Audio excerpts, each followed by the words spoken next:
Now, on Book TV's Afterwards, Ben Howe asks whether evangelicals are choosing political power over Christian values. He's interviewed by author and history professor John Fea. Afterwards is a weekly interview program with relevant guest hosts interviewing top nonfiction authors about their latest work. Ben, congratulations on this book. It sounds like it's out there now, and it's again, I think you're making a statement about some things that we really need to think about and hear about, especially about evangelicals and Trump. So again, congratulations. I appreciate that. Let's just try to situate you, if you will. I know we don't like labels and so forth, but sure. I think it's clear from the book that you do write this book as both an evangelical Christian, self-identified, and a conservative, right? What do those two terms mean to you, or how do you define those two terms in terms of your own story, in terms of the how you're using them in the book? Sure. Well, first with conservatism. Yeah. I think of conservatism as having a libertarian-minded heart when it comes to federalism, the government being involved in people's lives, less. Yeah. The reason I'm a conservative, though, instead of a libertarian, is because I also feel a lot of kinship with conservative social values, which are often in line with evangelical values. Sometimes, if I'm really feeling frosty, I might call it conservatarian, because even though I hold those values, I'm not a big fan of the government being the ones to make them happen. Yeah, and then we'll get into that here. Yeah. And in terms of being an evangelical, I believe the Bible is inerrant, which I think is a prominent feature of evangelicalism. I believe in, the Holy Spirit guiding you. I believe in most of the things you'd find in Southern Baptist denominations. And the fact that I was Southern helps. Did you grow up Southern Baptist? Yeah. We went to Southern Baptist churches that you've probably heard of, like First Baptist Church in Dallas, Texas, and Thomas Rowe Baptist Church in Lynchburg, Virginia. So you certainly have the evangelical pedigree, if you will. You have the conservative background. You've written for conservative outlets. You define yourself as a conservative.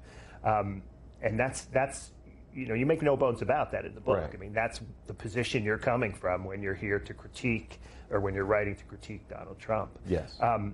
You start the book with several stories, but one really sort of caught my attention because I think you mentioned it as a kind of, a sort of window into how you felt about the way evangelicals were flocking to Donald Trump, both in terms of the primaries, but then, of course, in the general election as well.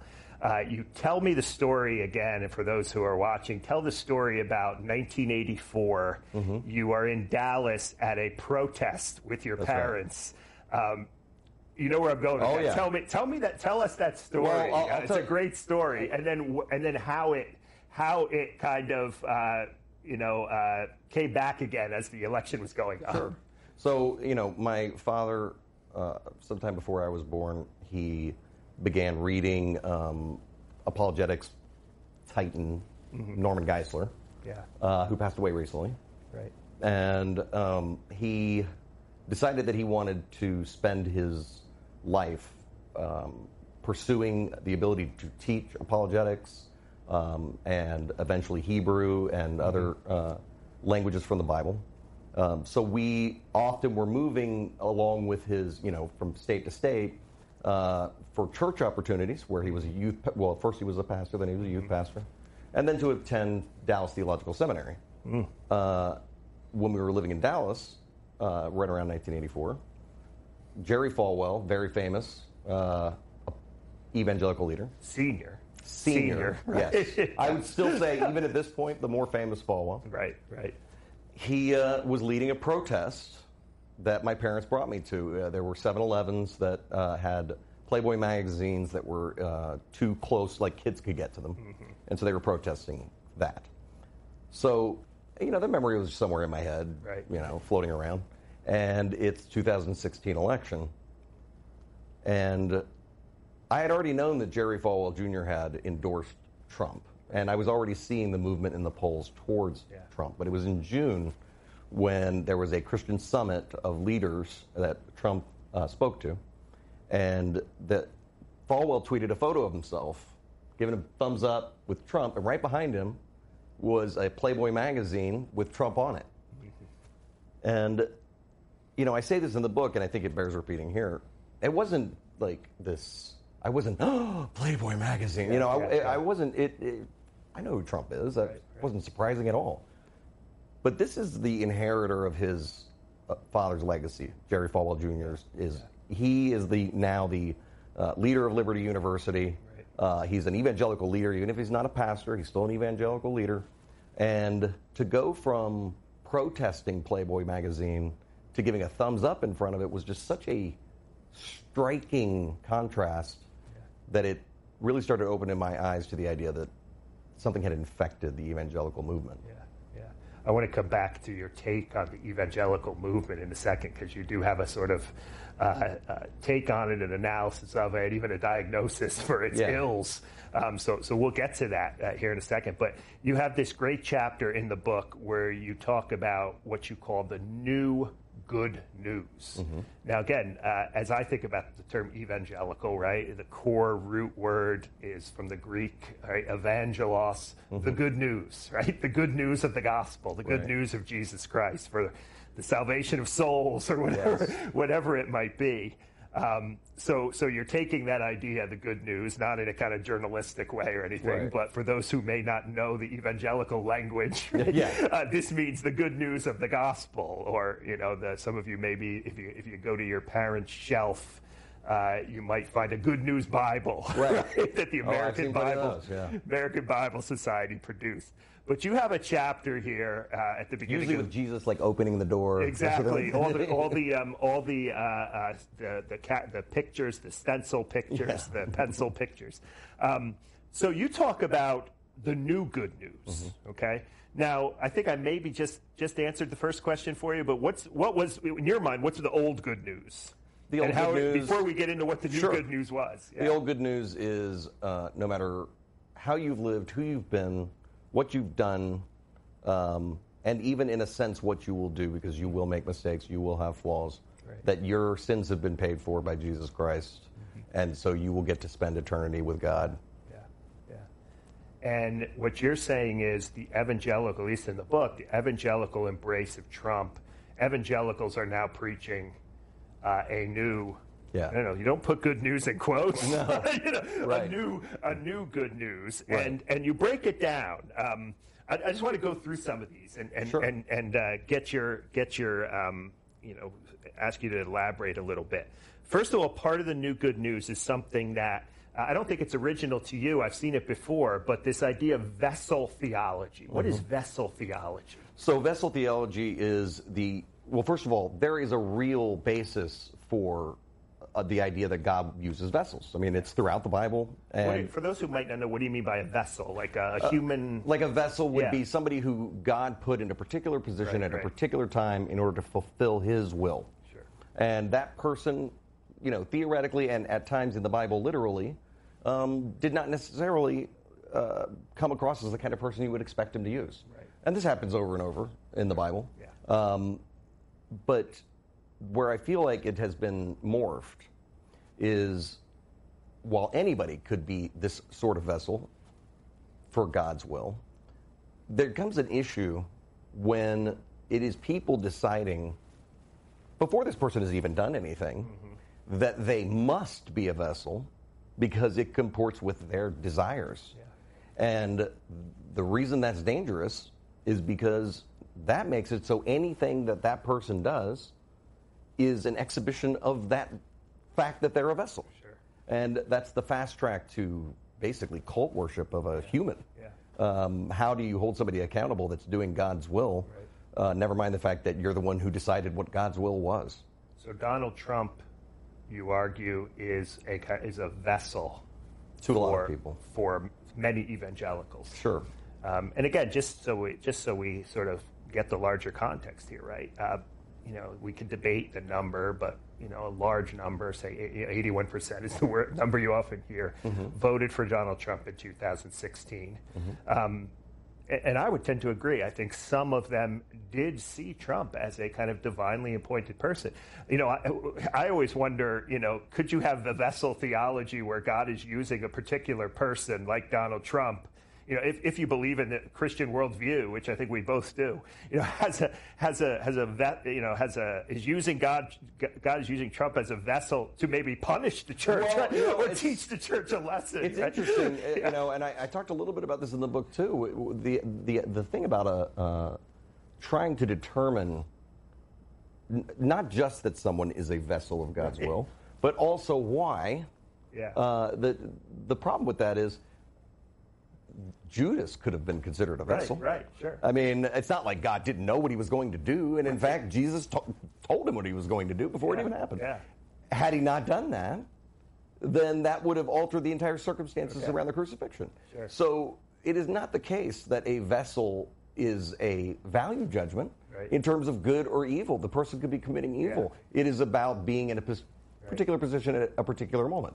Given the position that Donald Trump occupies and the power involved, it would be hard for me to argue that God is not involved. Right. Obviously he is. Right. But I am not going to try to determine his motives, much less look past things Trump does because I think that. So the problem is not with the vessel per se. Right. It's with the way in which those on the Christian right or those who supported Donald Trump have kind of responded to this idea of Trump being a vessel with such certainty that they know what the plan of God is. There's no mystery there. There's no mystery. Yeah, I think that it's a lot of times it really boils down to an easy answer. Yeah. You can always answer the question, what about this, with, well, God's vessel will do what it does. Sure, you know. Sure. Now, we're on C-SPAN right now, so I'm sure a lot of people are, who have no idea. This sounds completely crazy to them. All this stuff that we're talking about, right? How much, before we get to this next part of the new good news, in your sense, how representative are these vessel theologians, or maybe some of the other things we're going to talk about? I mean, can we say all 81% are buying into this? Is it a significant number? Those who maybe are unfamiliar with this world of kind of conservative evangelicalism. I mean, is this some kind of theocratic attempt to take over the country, or is it just a few kind of crazies, or help me sort that out? I would say I feel very confident that among the 4 different rationalizations that are used, that they cover the gamut. That this is primarily how people look at it. I base it on living in this world. Right. Like living in the evangelical world in the South, being as involved in politics as I am, and traveling the country when I was making a film about Trump in 2016, and then also statistics and the way people are answering things. But whether or not among those 4, do I think vessel is the primary one? No, I would argue lesser evils is. Yeah. But we'll get to that. Yeah. But I would say that the danger is that vessel appears more often among the most vocal leadership in evangelicalism, which I think is a big problem in and of itself. Yeah. Related to this idea of vessel theology, your next sort of significant point of the new good news is this King Cyrus argument. Yes. I think it was one of these.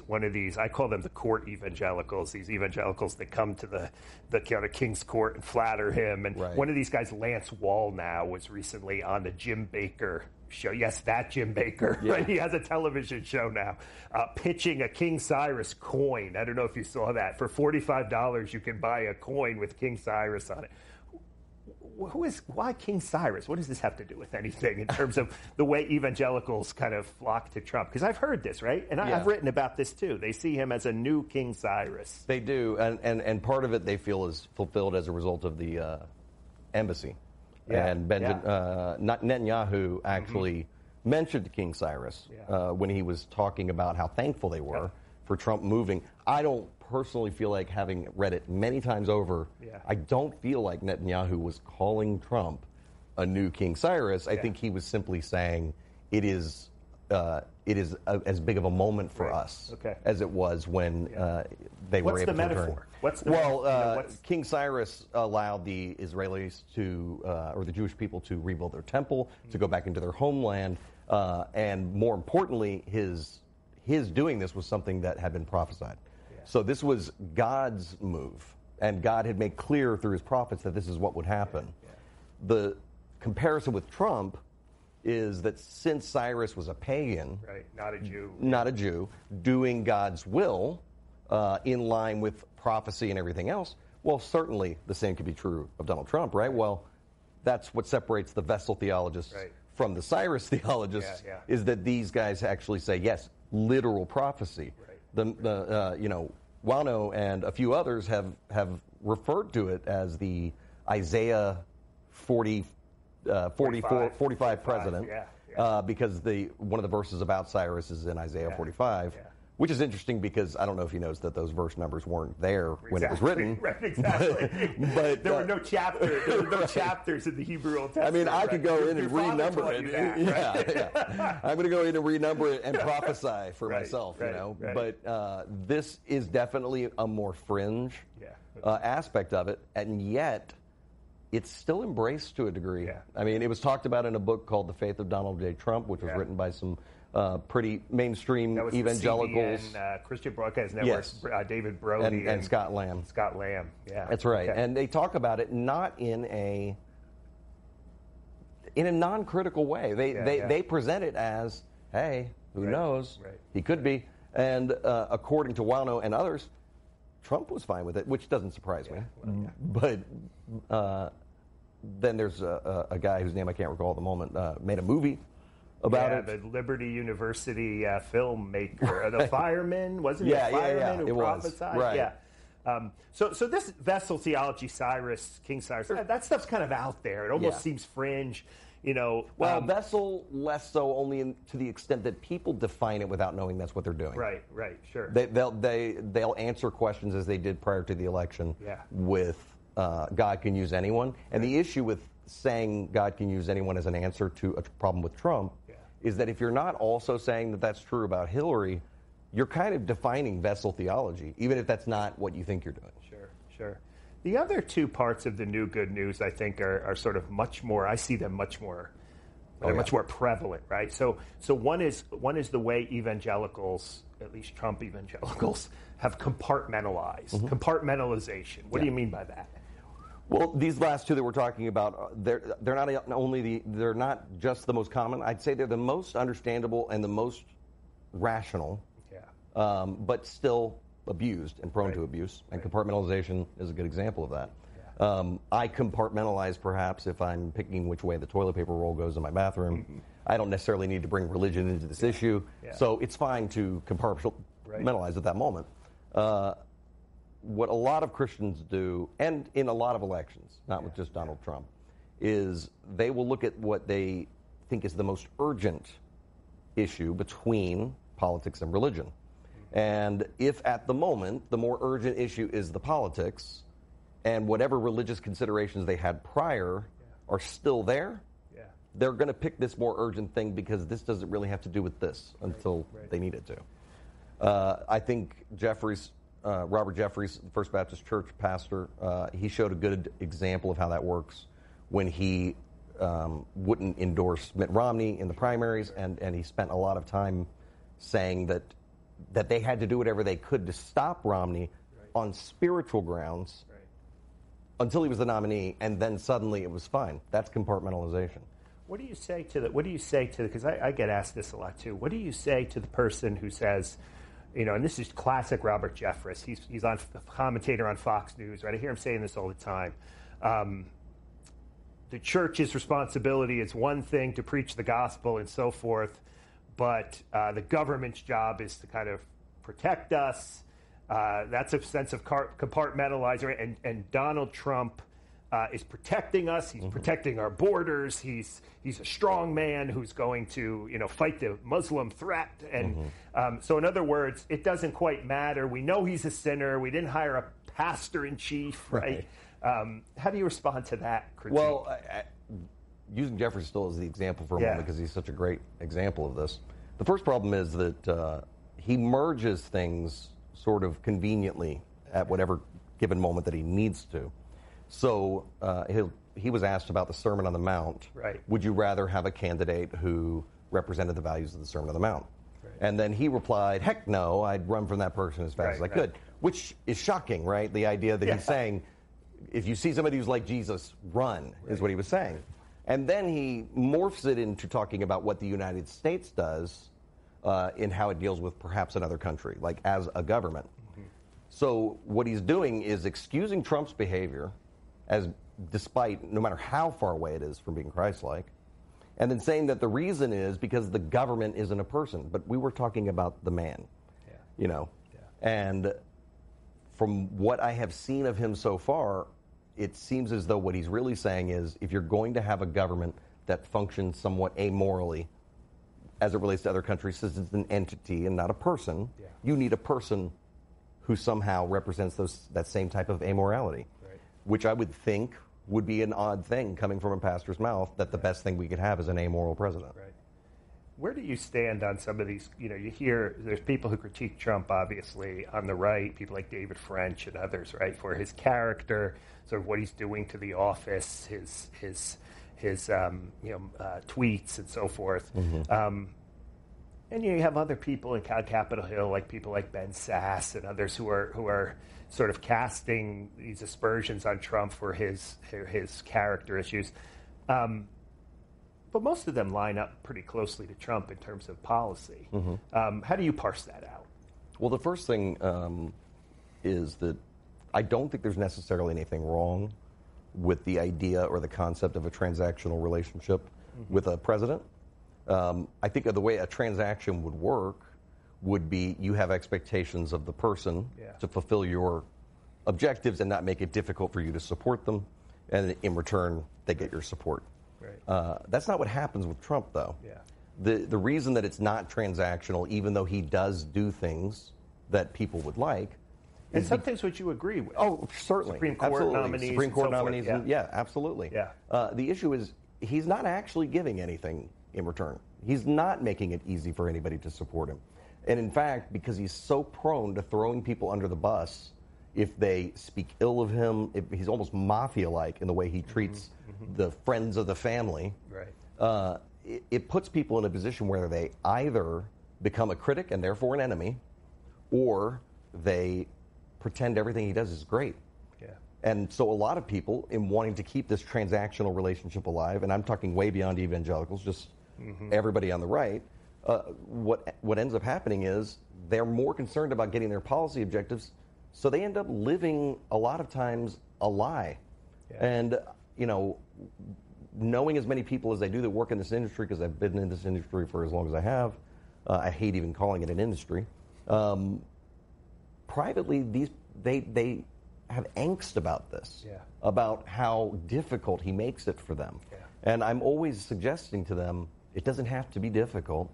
You know, you can say that he shouldn't do this. So this would be an example of this would be, say, Franklin Graham, who's quiet about Trump separating families at the border, because if he were to speak out strongly against that, he loses the larger the larger issues. So he loses his prophetic voice in some ways. In some ways, the church suffers as a result as well. And I'm not a psychologist, so I don't want to get too deep into this, but I will say that so much of it is frighteningly similar to how narcissists operate.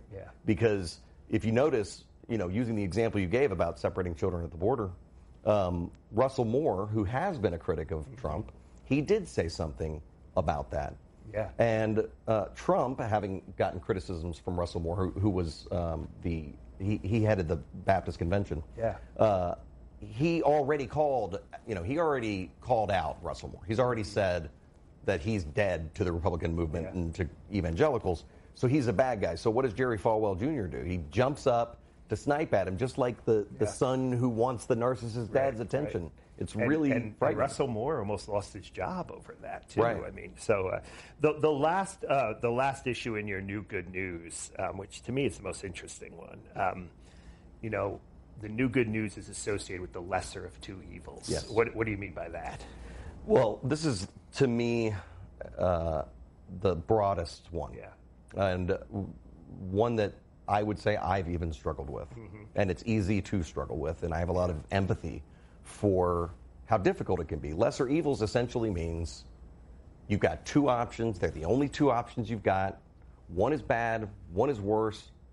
If you're going to be rational about it, you choose bad over worse. So be specific, 2016. 2016, Hillary Clinton is pro-choice, will appoint judges you don't like. She will not protect religious liberty. She will raise taxes. She will do all the things that you don't want as a Christian or a conservative. Trump, he brings all of this baggage and all of these problems with him, but he'll do things you like.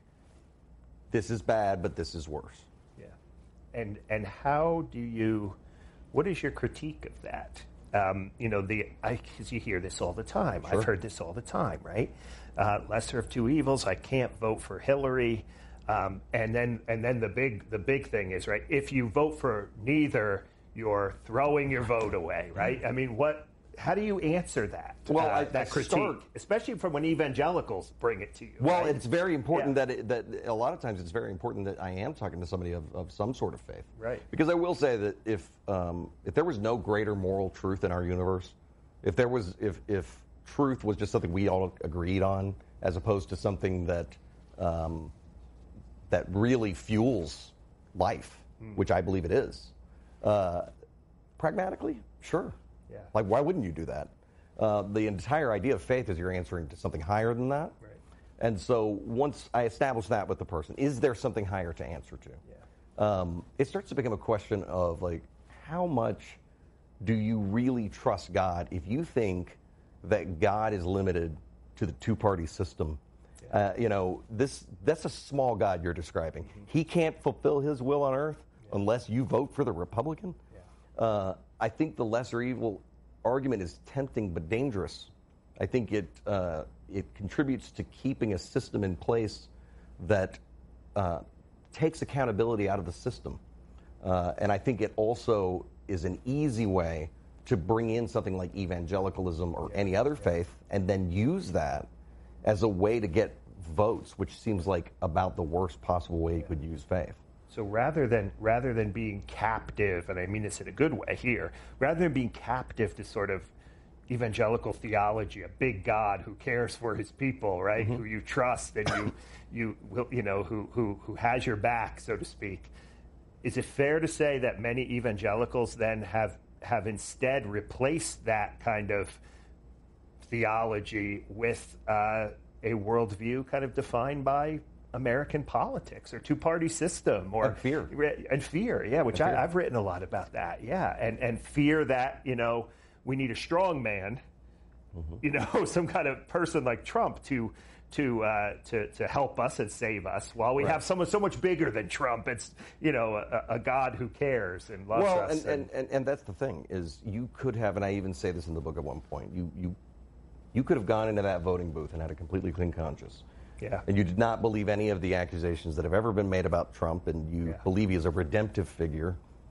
If you believe all of that, I may think you're ignorant of some information. I may want to discuss it with you, but I don't think as poorly of your decision. Yeah. You have made a decision that you think is in line with your relationship with God, and I can live with that. Yeah. That's not what I'm hearing, though. Right. When I talk to people about it, especially when I talked to them about it in 2016, the line was, I'm holding my nose for these reasons. Yeah. They actually had a lot of respect for my position at that time. Right. Over the years, what has become apparent to me is that they were never holding their nose. Yeah. They like this. Yeah. They like how aggressive he is with the press. Mm-hmm. They like how he fights. They like, up until yesterday or 2 days ago, they like how he curses in a speech. Yeah. They like that he's real, Yeah. And I get perfectly why all of that is very tempting. Politics is a blood sport. And if you have felt like your side has constantly been getting bashed in the head while holding on to a higher set of values that your opponent doesn't have to hold themselves to, revenge probably feels pretty sweet. Yeah. But if you wanted to design a test for Christians, I can't think of a better one than putting you in a position to get revenge and not take it, but they decided to take it. Let's talk briefly. You mentioned this kind of victimization. Are evangelicals, are they right to feel victimized, in your opinion? I mean, is this a legitimate feeling that they have? Because you hear this also, right? This kind of Trump is going to fight for us. We've been victimized by the left. I get the sense in the book that you're maybe not as much critical of the fact that, yes, they are being victimized. You believe that, yes. But the response to how one's victimized is where how do you respond when you're victimized is where you have a problem. Help me parse that out. A lot of what I think about this is extremely unpopular on the right. Because while on the one hand, absolutely, I'm saying people have been unfairly maligned, they have been shouted down, they have been silenced at times, they've been kicked out of entire industries. There have been all of these reasons for people to be upset. But even beyond their response, an interesting thing happened as expectedly when I came out against Trump. A lot of Democrats and liberals suddenly liked me a lot. Now I didn't change my views, but they were nice to me. And as a result of being nice to me, I started to get the same heat from the right that maybe they had been getting. And what I discovered was they all do it. And yes, all of those things that people feel victimized on the right, yes. Yeah. Are there versions of that, of what the right does to the left? Absolutely. Yeah. And so the problem is it's fine to believe that this thing that happened to an individual or this particular situation, it was unfair. And it's even fine to feel as if the entire right has been mistreated. But I would argue that there are things that the right, culturally speaking, has power over, such as Christianity, which is, last time I checked, still pretty powerful. Certain industries they have power over, just like the left. And the left wields theirs often in ways that I find unjustifiable and just as horrible as the things I'm calling out here. But my interest was in talking to the right because that's where my home is. I'm really intrigued with the way you describe the kind of people on the left and progressives who suddenly like you, right? Yes. Maybe I was going to ask you, are you worried? But you don't seem like a person that worries too much about this, so I'm not going to use that term. Although, but do you wonder? Once you pull Trump out of the equation, right? You go back to then just being a kind of conservative evangelical again, and there's no point of connection. Do you see a kind of return to, do you lose those friends? Well, one of the first things I'll note is that for a while that is what was, because I would not change how I felt about certain issues. And at times, there would be people who would come after me for it. I thought you were one of the good ones. I'm like, you mean you thought I was a Democrat? Because I never said I was a Democrat. And that would start happening. But what I started discovering was, I guess you could say, kind of spiritual, which was, I had this opportunity to talk to people who had always been my adversary. They suddenly had a reason to be nice to me, and it was not, it was a partisan reason. It was a narrative reason. They could use me narratively. Right. I wouldn't completely conform to what they wanted from me narratively, but I didn't get mad. I talked, and I tried to bridge the gap. I wouldn't say I convinced people to be conservative, but I did get people to be okay. And so to me, it was so instructive that you put people in a position to not be in front of thousands of people arguing, and actually find some common humanity. Everything the Bible says about how to talk to people works. It just does. Let me get into this a little bit more, because you're pretty open in the book about some places in the past where you have kind of not taking the advice you're giving us right now. Absolutely. Which is, by the way, a persisting problem. Yeah, there seems to be a kind of, this book in some places kind of almost reads like a kind of confessional, right? I was a jerk. Yes. And here's what I've learned. Without getting too deep into the weeds, can you talk about this kind of change of heart or this where your journey? Well, first of all, there's two reasons that I put it in the book. One is because I despise the idea of a moralist. As you can see by having read the book, I believe we all fall short. Nobody's in a position to be the moral authority, so to speak. But we can't not talk about morality, or no one could, because no one's perfect. And so part of it is just to connect to my audience and say, I get it. We all make mistakes. The other part went straight to credibility.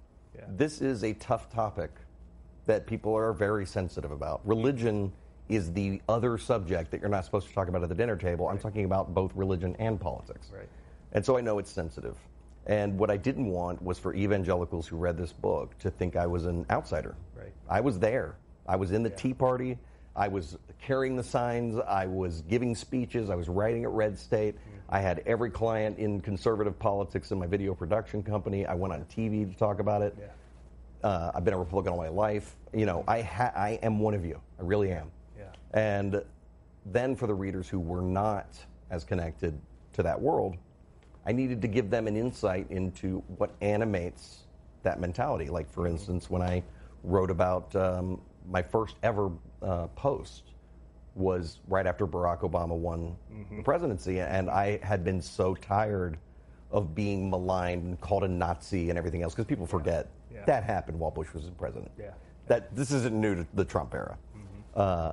But I was so upset about it, and then when I saw a bunch of actors suddenly being willing to talk, suddenly willing to be friends, it kind of enraged me. I was just like, where have you been for the last 8 years? You were so busy calling me a Nazi, now you want to be friends?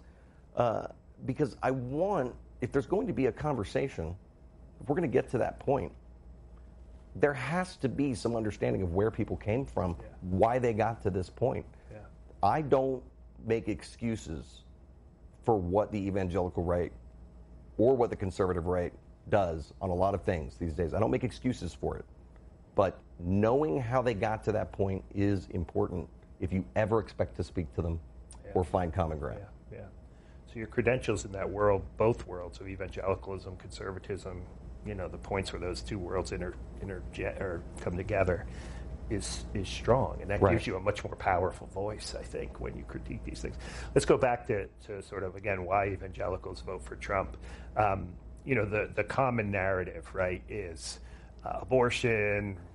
You know, it's usually abortion plus one other thing, depending on the election, right? Stem cell research or religious liberty or gay marriage, right? You know, you make the case, and you know, it's not really you. You're elaborating on some polling data, right? You make the case that none of those things motivated, or at least primarily motivated, evangelicals to vote for Trump, but rather it was, for lack of a better term, self-interest. Yeah. I mean, I'm going to try an analogy out that I haven't tried. Did I get that right? Is that you fair? did. Okay. Yeah. I'm going to try an analogy out I haven't tried before to try to make sense of this. Imagine you're with your friends and y'all are going to go out to dinner, and one of the guys that's there has an ex that he's not over, and everybody knows he's not over. And that ex works at a restaurant, and this guy's like, let's go to that restaurant. And everybody's like, come on, you want to go there to see your ex-girlfriend. And he's like, no, it's about this seafood platter. It's so good. I don't care about the ex-girlfriend. It's the seafood platter. That's the reason I want to go. Everybody kind of knows. Okay, well, in politics and in evangelical politics, the girlfriend that he's pretending to not want to see is economic policies and lower taxes and lower regulation and typical Republican stuff that has more to do with an individual's life, you know. And the seafood platter, in the analogy, is abortion. Polling shows that the top concerns for evangelicals, and by the way, for other Republicans as well, but it was more relevant in this instance because abortion was so often cited as the one issue that mattered. But the truth is, it fell below things like immigration, education, economic issues, regulation. The only things that it beat out that abortion beat out were treatment of minorities or LGBTQ community. You know, so basically, the things that would be most relatable to a Christian who's thinking about their Christianity, treating other people decently, arguably immigration policy, and of course abortion and religious liberty, they were all at the bottom of their lists. And that includes when they could write in their answer.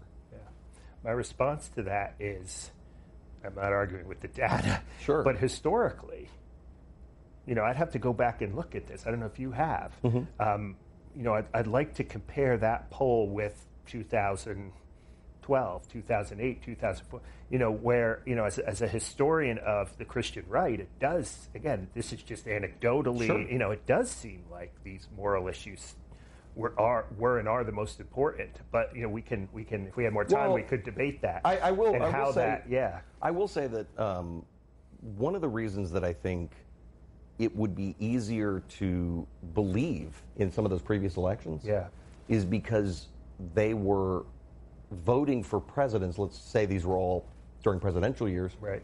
They were voting for Republican presidents who more easily aligned with what you would picture an evangelical to support. When Trump comes into the picture, it just changes the calculus. Yeah, really interesting. So, how do we move? How do evangelicals? Again, our time's running out here. How do evangelicals kind of move? What's their next step? What is the state of evangelicalism in terms of relationship to politics? You hear cries, a lot of evangelicals kind of abandoning the term, abandoning the movement. It has been so co-opted by politics and GOP politics usually, right? That it has no power to shape the culture anymore. Even the churches are weakening. The gospel is being damaged.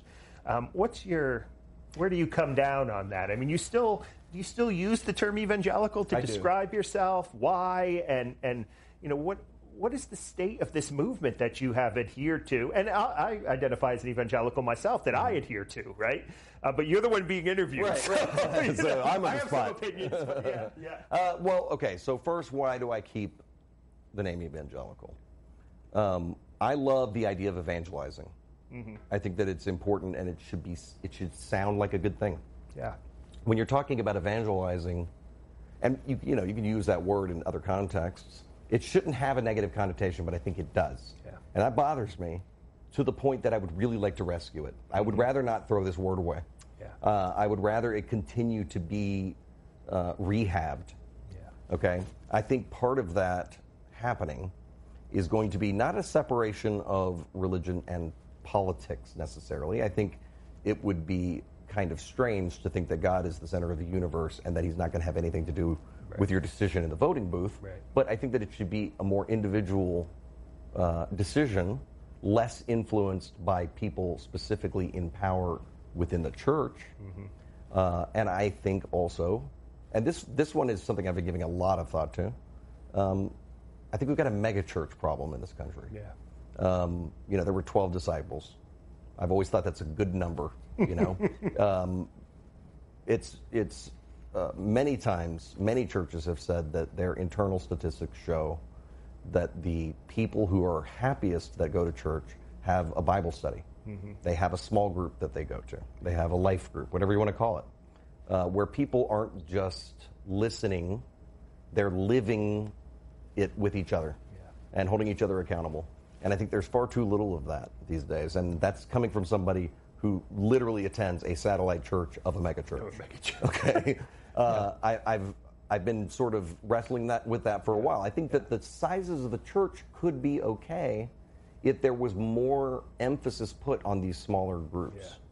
I always think when I drive past a megachurch on the highway or something, often, and again, I hope people don't read too much into this, what I'm about to say, but I often think about Jesus, right, in the Gospels talking about the narrow road, right? And like everybody's there. Now, I know there's some seeker churches and you want unbelievers to come and, but something there's a disconnect there. Well, I think there's also a bit of and I get it. Yeah. I do get it where it's like, why do a lot of churches, especially the bigger churches, with the rock and roll beforehand, and again, I go to a church like that. Yeah. I like the music. Yeah. But I think that you may agree with what I'm about to say, which is that sometimes they feel like giant therapy sessions. Yeah. And they're very connected to today, which is great, right? You want people to feel that connection. Contemporary, right? Right. But whereas I grew up in a home, I did not get official theological training like my father. And yet I have a lot of understanding about theology and I have a lot of understanding about apologetics, because this was something that he emphasized and put on my heart, and it has helped me. And I feel like churches these days need to think about how to start infusing that back. Right. It was put in the Bible for a reason. They have these passages making these things clear. It's not filler. Yeah. So smaller, more personal. I mean, honestly, federalism of the church, you know. Do you think that if we do kind of move to a smaller, more committed group of people, that may help solve some of our evangelicals' political problems? Or I think that there's got to be another aspect of it, which is it needs to hold its leaders accountable. Yeah. You know, Franklin Graham has disappointed me, but Jerry Falwell Jr. And Robert Jeffries and others, they're not discussing politics from a religious angle. They're discussing religion from a political angle.